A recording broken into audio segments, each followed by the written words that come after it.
Ahí quédese sentadito, Efesios 2, lo vamos a leer, a ver cómo el Señor habla a nuestros corazones el día de hoy. Efesios capítulo 2, versículo número 1 en adelante. Cuando lo tenga, quédese sentado, solo vamos a leer esta porción de versículos de la palabra. La palabra del Señor dice así: y Él os dio vida a vosotros cuando estabais muertos en nuestros delitos y pecados, en los cuales anduvisteis en otro tiempo, siguiendo la corriente de este mundo, conforme al príncipe de la potestad del aire, el espíritu que ahora opera en los hijos de desobediencia, entre los cuales también todos nosotros vivimos en otro tiempo en los deseos de nuestra carne, haciendo la voluntad de la carne y de los pensamientos, y éramos por naturaleza hijos de ira, lo mismo que los demás. Pero Dios, que es rico en misericordia, por su gran amor con que nos amó, aun estando nosotros muertos en pecados, nos dio vida juntamente con Cristo. Por gracia sois salvos, y juntamente con Él nos resucitó, y asimismo nos hizo sentar en lugares celestiales con Cristo Jesús, para mostrar en los siglos venideros las abundantes riquezas de su gracia en su bondad para con nosotros en Cristo Jesús. Porque por gracia sois salvos por medio de la fe, y esto no de vosotros, pues es don de Dios, no por obras, para que nadie se gloríe. Porque somos hechura suya, creados en Cristo Jesús para buenas obras, las cuales Dios preparó de antemano para que anduviésemos en ellas. Padre, te bendecimos. Gracias, bendito Señor, por un día domingo más en tu presencia.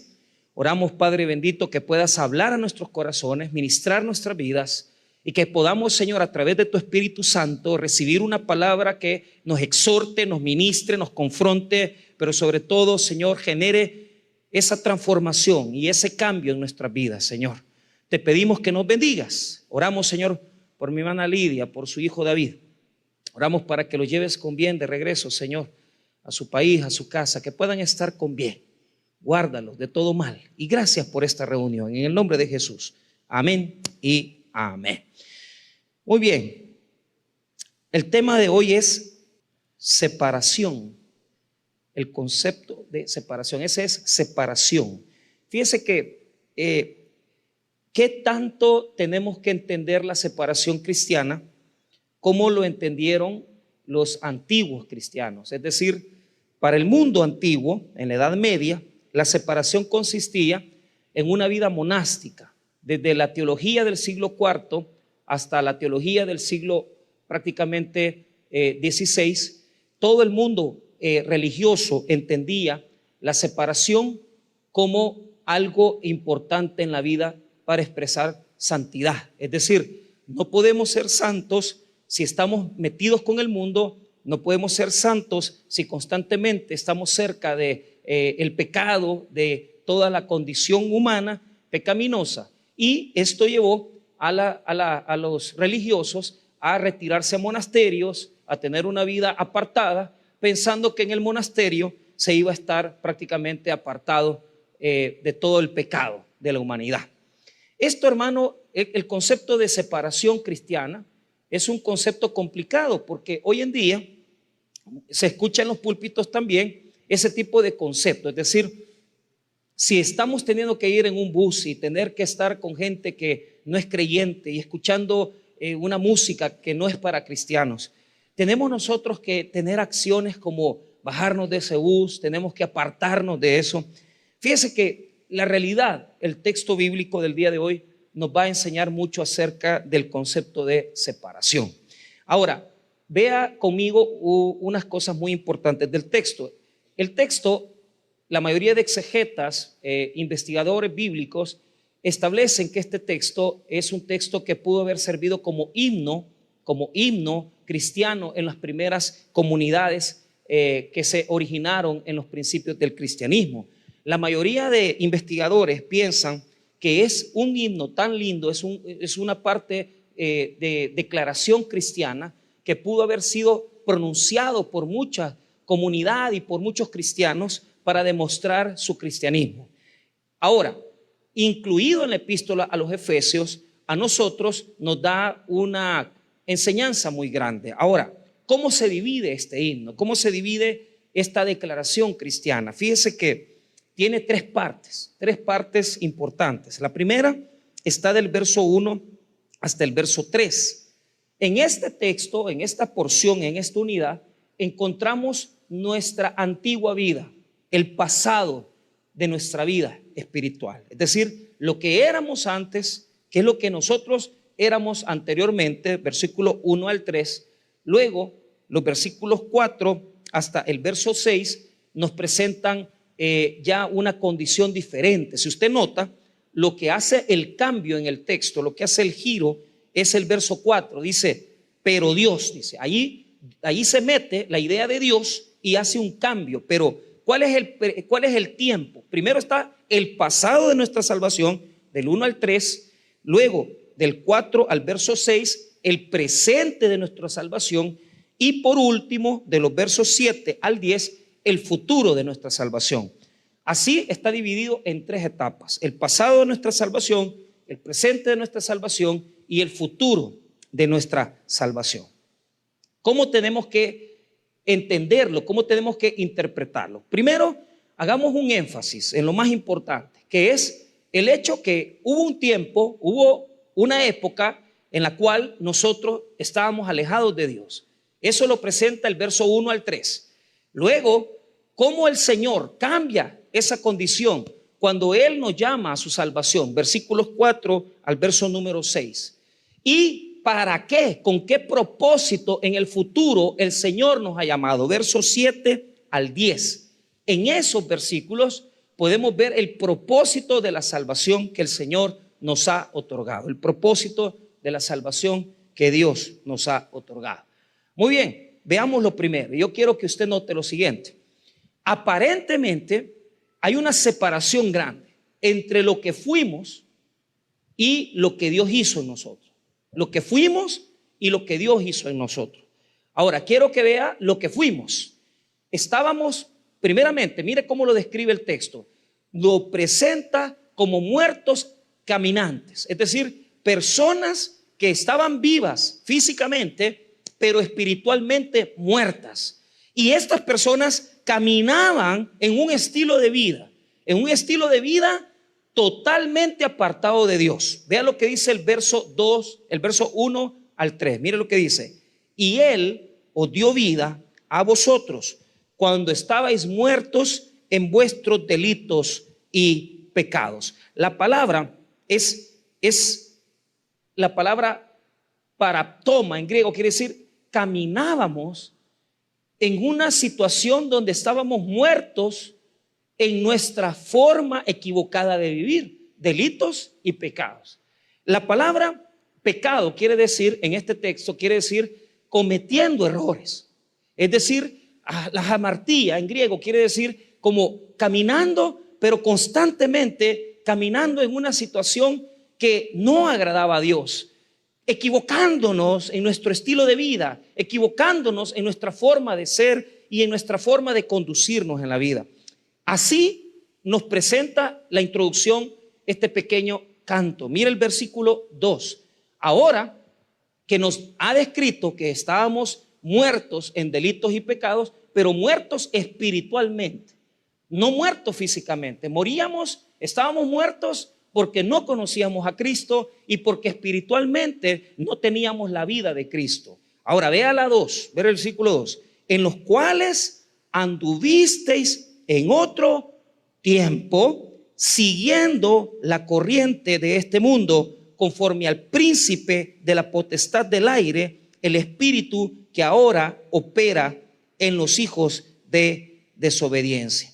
Es bien interesante, ¿por qué? Porque presenta a una cantidad de gente caminando, andaban en un estilo de vida, cometiendo errores, pero la energía, fíjese bien, el verso 2 nos presenta la palabra opera. La palabra opera en griego, energeo, quiere decir que el mundo, fíjese bien, el mundo de los espíritus guiaba la vida de estos seres humanos que caminaban estando muertos. A mí me parece una visión como de película apocalíptica, donde la gente, pues claro, usted le dice esto a una persona que está bailando en una discoteca, una persona que está esperando las navidades para para allá hacer, digamos, su fiesta navideña. Y la gente se burla de nosotros, se ríe, porque nadie se imagina que son muertos en vida.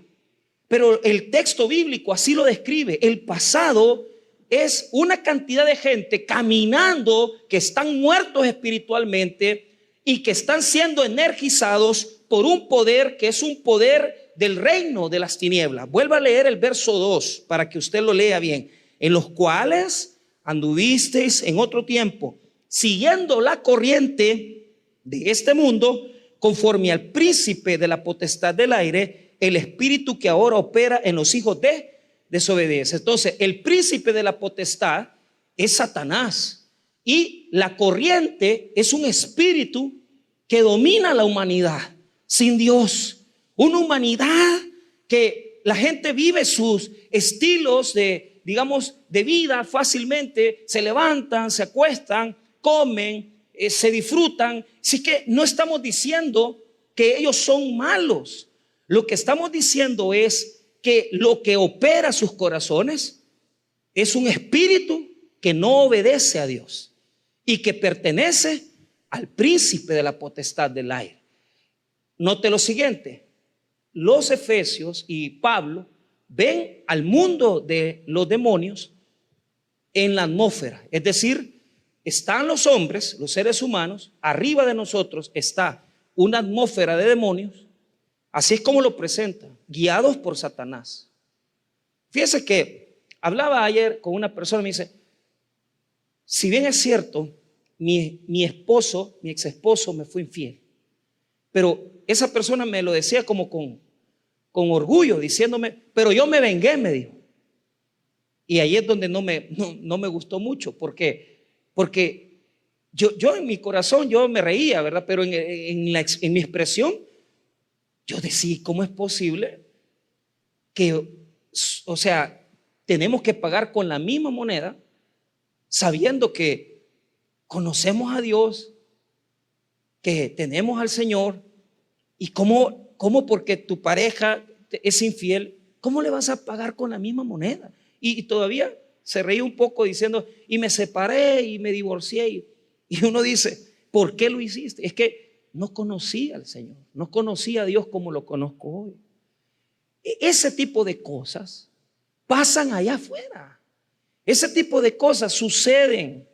Situaciones que están energizadas por el poder del enemigo, pero que no son satánicas, porque hay que entender, yo no estoy diciendo que esta gente venía como que fuera un grupo. ¿Se acuerdan cuando trató de venir un grupo de música muy, muy estridente y oscura? Y el Ministerio de Gobernación prohibió que viniesen, ¿verdad? Porque la música que ellos es adoración a Satanás. Mire, eso da risa. Eso da risa. A mí lo que me da miedo es la gente que no entiende que sus acciones y que sus conductas no son de Dios, sino que son de Satanás. Y no se les nota nada. Y dicen, no, yo me voy a desquitar, yo me voy a vengar, yo voy a hacer esto. Y gente que está planeando lo malo para ver cómo se desquita las cosas que le hacen. Pero eso es poco. Eso es poco. Hay personas, hermano, que planean el asesinato, la muerte de otros por cobrar un seguro de vida.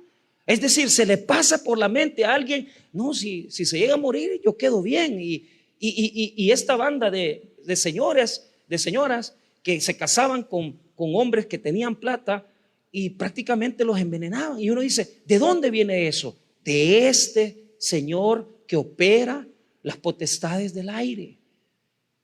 Me da miedo más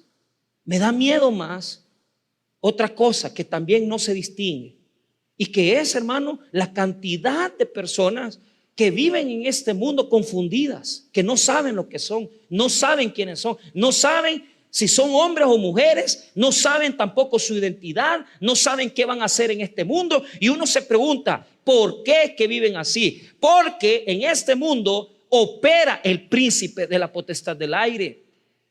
Y el poder que tiene es grande sobre los hijos de desobediencia.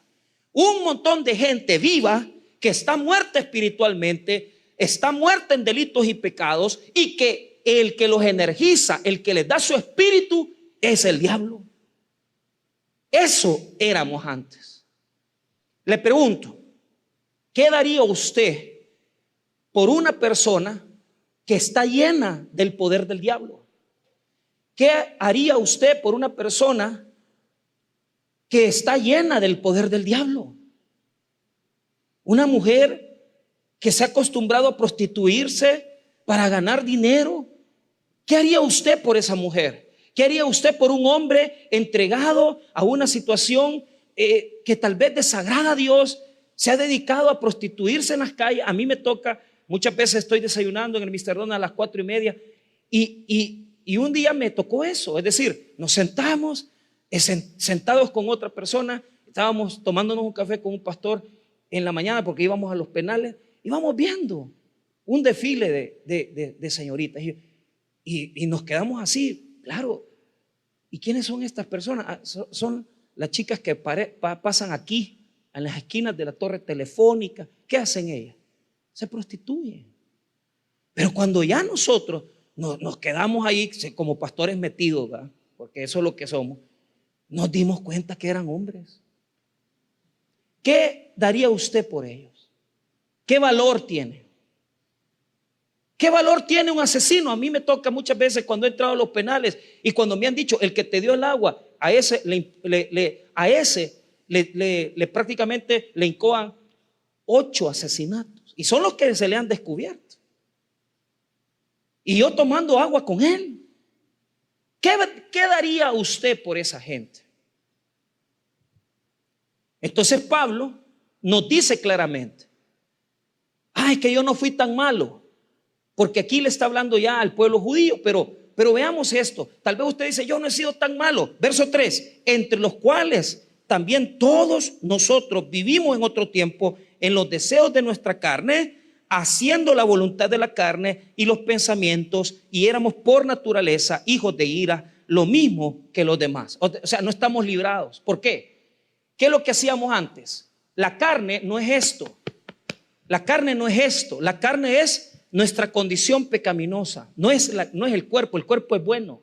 La carne es la condición del hombre interior que le pide cosas, que le pide satisfacer, tomarte fotos en internet, ser tú el que aparezca ahí con tu belleza y tal vez algunas personas que actúan de esa manera queriendo engrandecerse o creer que porque tienen tantos seguidores son gente que son realmente influyentes, ¿verdad? Cuando realmente muchos de ellos hasta se han suicidado porque tienen vidas vacías. Entonces la voluntad de la carne es todo lo que está en contra de Dios, es decir, todo lo que usted cree que usted hace sin la ayuda de Dios. El triunfo, la autorrealización, la superación personal, todo eso está en contra de Cristo. Porque Cristo dice, sin mí nada podéis hacer. Aunque logré crear un imperio económico, sin Cristo no somos nada. Ahora, dice que andábamos haciendo los deseos. Mire lo que dice, haciendo la voluntad de la carne, los deseos de nuestra carne. ¿Y qué es deseo? Epitumía, griego, quiere decir un deseo. No es malo un deseo puede ser algo positivo, pero cuando un deseo es deseo de la carne, que es satisfacer con los placeres a las personas, entonces no agrada a Dios. Pablo nos revela que hay un mundo de tinieblas que gobierna la vida de estas personas, y que les ayuda a hacer las cosas malas bien. El mundo de las tinieblas le ayuda a la gente a hacer las cosas malas bien. Si no vea las estructuras con las que las pandillas se movían, si no vea el narcotráfico, es que, hermano, son milimétricos. Y el mal tiene inteligencia, capacidad y poder y es arrasador. Y en medio de eso hay un montón de gente que sigue ese poder, que sigue esa capacidad. Es un espíritu que los domina, no los está poseyendo. Lo que sucede es que los está influenciando porque están viviendo bajo el poder de Satanás, el príncipe de las potestades del aire. Está el hombre en la tierra, están las huestes de maldad en el aire. Así lo veía Pablo y los efesios. Y uno dice, estamos mal. ¿Por qué? Y entonces, ¿cómo nosotros nos libramos? Y aquí viene Dios. Diga conmigo, aquí viene Dios. Mire la acción de Dios. Meterse en tu vida, meterse en la vida de una persona. Porque eso es lo que Dios hace. Dios entra en la oscuridad. Entra en la oscuridad. ¿Por qué razón? Vea lo que dice el verso 4. Pero Dios dice, ahí hay un cambio radical, fuerte. Es un texto poderoso que nos enseña que en medio de esa oscuridad Dios ha actuado. Pero Dios dice, mire esto, que es rico en misericordia por su gran amor con que nos amó. ¿Qué movió a Dios para alcanzar esa prostituta? ¿Qué movió a Dios para alcanzar un homosexual? ¿Qué mueve a Dios para alcanzar un pandillero? Su amor. Su amor. El objeto más grande de Dios con el que Él se mueve, con el que Él opera, es el amor por aquello que estaba perdido. Y eso éramos nosotros. Porque a través de su amor nos mostró su misericordia. Porque nada teníamos nosotros que darle a Dios, pero Dios usó como vehículo su amor poderoso y nos alcanzó y nos sacó de las tinieblas para traernos a la luz de Jesucristo. Y eso es grande y poderoso, y es lo más rico que en esta tarde vas a oír, lo más poderoso. Si no entendés lo que está sobre tu vida, te voy a decir esto: no hay maldición sobre ti, está Cristo sobre ti. Los demonios que antes te aplastaban, el poder del enemigo que había sobre ti, Cristo lo ha anulado.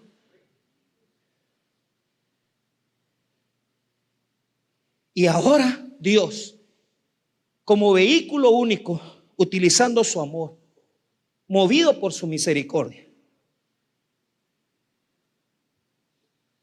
aún en esa condición,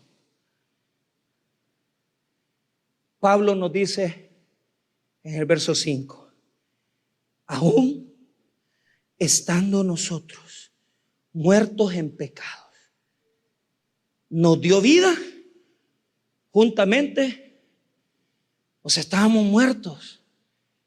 Y a pesar que no teníamos nada que darle a Dios, Él nos alcanzó y nos hizo, lo que el texto dice es, me metí en el fango. Porque esto es lo que yo quiero mostrarte. La idea de Dios de separación no es que Dios está fuera del lodo. Dios entra en el mundo del pecado. Dios entra donde está la prostituta. Dios entra donde está el homosexual. Dios entra en la alcoba, en el cuarto, en la cama donde la gente hace su fechoría. Dios entra en el corazón más oscuro y más contaminado de maldad. Porque ese es el poder de Dios. Dios entra en el pecado. Porque esa es la acción de Dios. Actúa en medio del desorden que el pecado ha traído a la humanidad. ¿Y qué hace Dios? Una vez que entra, nos da vida. Y nos resucita con Cristo. Nos resucita con Cristo. Nos resucita con Cristo. Nos resucita con Cristo. Todo el poder del mal, toda la maldición que estaba sobre ti porque ibas a ser una persona fracasada, porque en tu vida no ibas a hacer nada ni nadie, porque estabas destinado a la muerte. Cristo entró, rompió el mundo espiritual de los demonios, entró a la tierra, se encarnó en su Hijo Jesucristo y en la cruz te mostró su poder. Y ahora está dispuesto a entrar en tu divorcio, en tu confusión, en tu mentalidad trastornada, y entra en tu corazón para decirte que Él te puede dar vida y sacarte del lodo en el que vivías.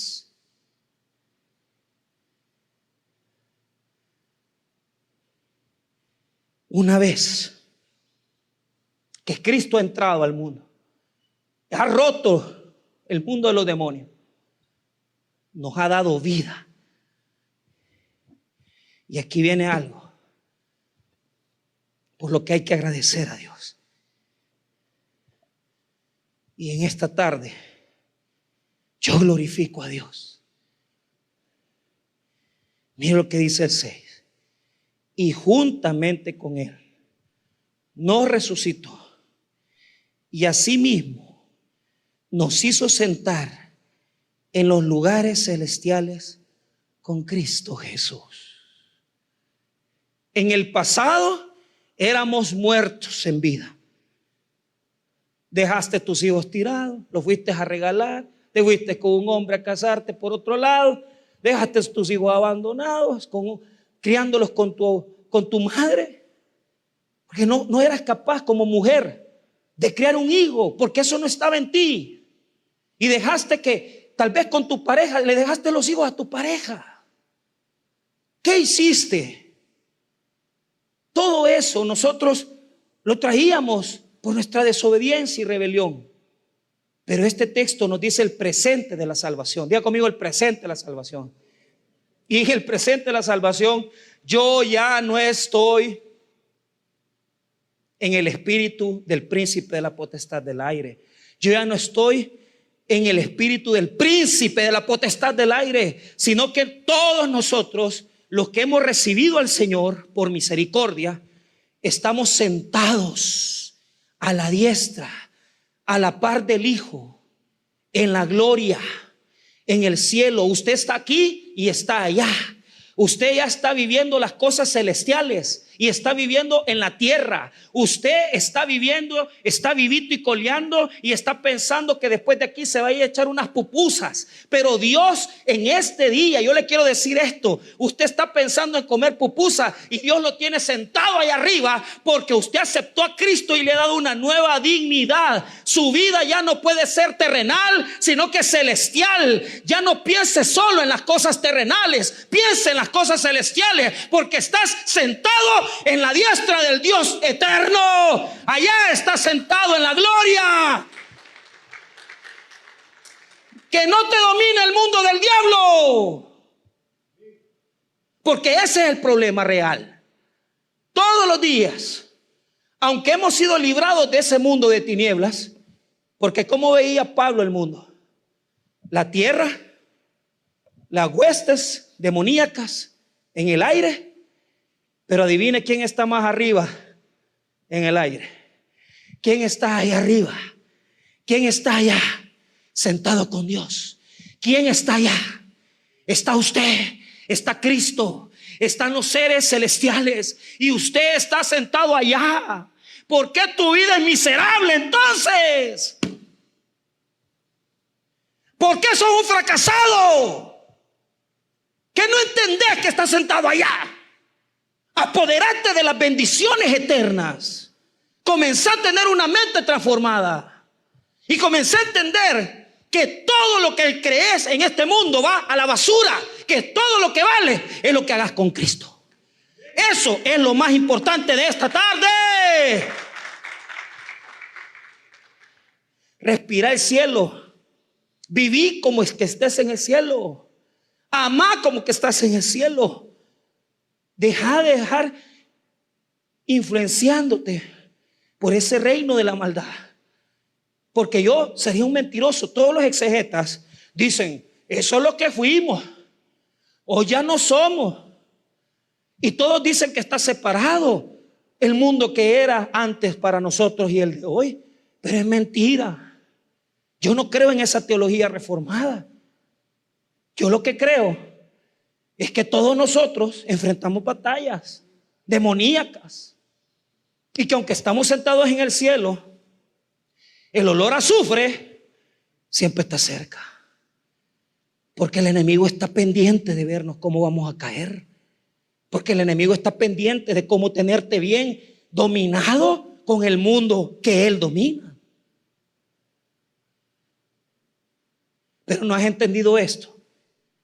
Tú estás en la tierra, los demonios están en la atmósfera y el Señor está en los cielos y vos estás sentado en los cielos. Esta es una visión del mundo espiritual. Estás sentado en los cielos. Por lo tanto, los demonios no pueden dominarme. El mundo de las tinieblas no puede gobernar a un creyente. Pero tenemos que entender que nuestra autoridad está siempre por encima de los demonios. Los demonios no pueden dominarte, están abajo de vos. El reino de las tinieblas no puede dominarte, está abajo de ti. Pero si te dejas influenciar por ese mundo, si dejas que tu dignidad sea manchada, si dejas que Satanás te haga descender, de nada sirve que seas cristiano, porque estás viviendo una vida entregada a las pasiones humanas y no a la pasión de Cristo. ¿A qué estás viviendo? ¿Por qué estás viviendo? ¿Qué te mueve? ¿Cuál es tu motivación? ¿Te mueven las cosas terrenales más que las celestiales? Entonces, ¿qué ha hecho Jesús en tu vida? ¿Qué ha hecho Cristo en ti? ¿Por qué murió Jesús si todavía nos dejamos dominar por todo el poder que el diablo tiene? Quizás el Señor ya nos hizo estar sentados con Él, pero quizás todavía no vemos claramente y nuestro corazón se inunda de una cantidad de cosas y de situaciones que no son de Cristo. Para que seamos agradables a Dios, tenemos que vivir por Cristo, en Cristo y para Cristo. Así de fácil. Por Cristo, para Cristo y en Cristo. ¿Qué me quiere decir, pastor? Estás bien cómodo ahí sentadito, pero yo no veo que tengas amor por los perdidos. Yo no veo que tengas amor por la obra de Dios. Yo no veo que tu corazón se derrame en pasión por ver qué vas a hacer para el Señor. Y yo no quiero decirte que esto es venir a la iglesia, venir a servir a la iglesia. No, anda a servir allá a la calle, allá te necesita la gente. En tu casa, en tu familia, con tu esposo, con tu esposa. Pero que eso nazca de ti. ¿Por qué? Mire lo que Dios nos va a enseñar ahorita. Estábamos muertos en delitos y pecados. El Señor nos hizo sentar en lugares celestiales. ¿Para qué? Pregúntese ¿para qué? Aquí viene el cierre.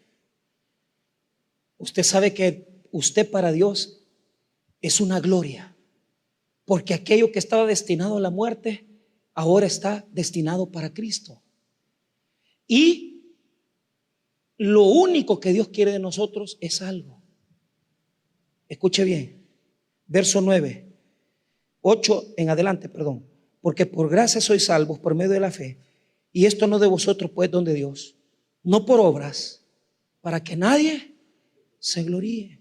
Porque somos hechura suya, creados en Cristo Jesús para buenas obras, las cuales Dios preparó de antemano para que anduviésemos en ella.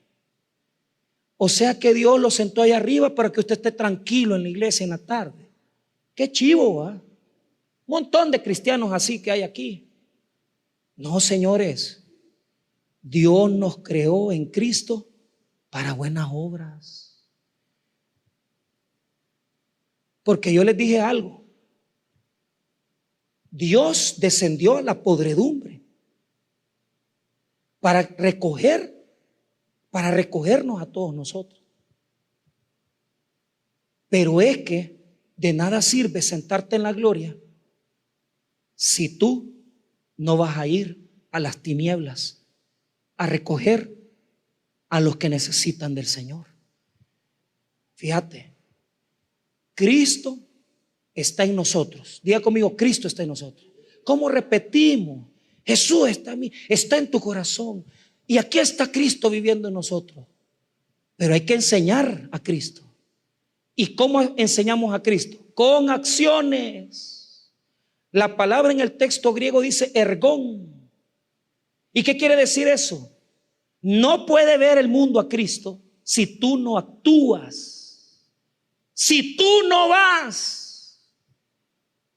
El mundo no se va a salvar solo, porque Dios te ha escogido a ti para que tú y yo vayamos donde están los perdidos. O sea que todo este poemita no es tan lindo como usted pensó, porque Cristo nos saca de la podredumbre, nos sienta en lugares celestiales para que nosotros seamos los ángeles que van a ir a evangelizar a los perdidos. No nos sienta en una iglesia para que estemos cómodos. No nos sienta en una iglesia para que vengamos los domingos por la tarde a pedir prosperidad. Nos sienta en los cielos para que le demostremos a la gente que Cristo nos ha salvado. Cristo nos salva, Cristo se forma en nosotros y Cristo es enseñado a través de nuestras obras. Qué grande es nuestro Dios.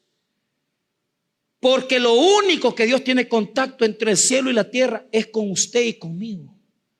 Y si Cristo está en nosotros, nosotros enseñamos la gloria de Dios. El resplandor de la gloria se demuestra a través de nuestras acciones, pero acciones de bendición para otros. Y esto, hermano, involucra aquel texto que en Romanos 12 nos dice que somos sacrificio vivo. En todas las áreas de nuestra vida podemos ser servidores de Dios. En todas las áreas de nuestra vida podemos servir a los otros, porque ¿qué es Cristo? Es un servidor. Y el servicio a Cristo, demostrado a través de nuestras acciones, demuestran la gloria de Dios en nosotros. La pregunta es, ¿cómo vamos a esos lugares? ¿Cómo hacemos eso? No es cierto, hermano, que a veces Dios le pone algo en su corazón para que usted lo haga. Hágalo, hermano. Esas son las obras que Dios ha preparado para usted y para mí. Hace tanto tiempo, en 1997, yo entré a esa iglesia y por cualquier razón el Señor puso en mí una obra. Y esa obra fue prepararnos al ministerio. Tiempo ha pasado, un montón de años, pero es que esa obra yo no la preparé para mí. Yo no dije, un día yo voy a ser pastor y predicador del evangelio. Yo no, hermano, nunca pensé en eso. Dios ya lo tenía preparado. Dios lo ve a usted, pero no lo ve sentado ahí. Lo ve haciendo algo por otro. Pero, hermanos, si hemos perdido la pasión y si hemos dejado que se nuble nuestra visión, porque en lugar de ver la cruz, estamos viéndonos a nosotros mismos y hemos dejado de ver el cielo para ver al mundo. Entonces, ¿qué cristianismo estamos viviendo? ¿Qué cristianismo estamos viviendo? Un cristianismo sin poder, un cristianismo religioso y un cristianismo que no trae almas al Señor. Porque ya nadie ama las almas. Ya nadie quiere ir a evangelizar. Los mismos 20 son los que salen todas las semanas. Porque la gente cree que el evangelio es sentarse en una silla. El evangelio es poder. Y usted lo tiene adentro. Y lo que Dios demanda es que usted saque lo que tiene adentro y le demuestre al mundo que usted y yo estamos sentados en el cielo, que respiramos el cielo, que vemos el cielo y que estamos convencidos que así como Dios nos salvó a nosotros, Él va a salvar a otras personas por amor a la misericordia que Él ha tenido de los perdidos. ¿Cómo ves al mundo? ¿Lo ves como gente pecadora que camina muerta? ¡Ay, qué pecador! ¡Qué perdido! Anda a evangelizarlo. ¿Se van a burlar de vos? Sí. Te van a amenazar, sí. Pero es que el evangelio no es estar sentado en la iglesia. El evangelio es dejarte guiar por lo que Dios ha puesto dentro de ti. Y si el Señor ya te puso, el comenzar a servirle al Señor, da un paso hacia adelante y mira lo que Dios ha hecho, que ha quitado toda maldición de ti para que lleves el evangelio a los perdidos. Esa gente es igual que nosotros. Un día nosotros estuvimos igual de perdidos. Un día nosotros estuvimos igual de separados. Ahora nosotros tenemos que ir a la oscuridad para traer a los perdidos. Ese es el amor de Dios.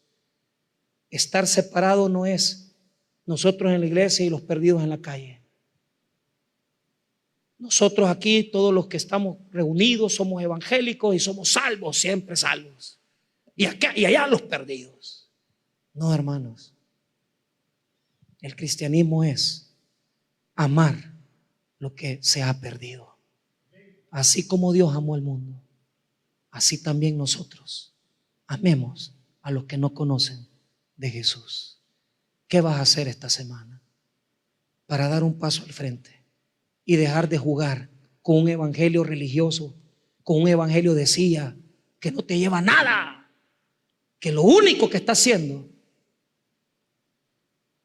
es decorando las iglesias, pero de gente que no tiene compromiso con Dios? Humillémonos y en esta noche entendamos que estamos sentados en lugares celestiales para hacer las obras que Dios ha preparado para nosotros. Hágalas, porque usted demuestra la gloria de Dios. Vamos a orar.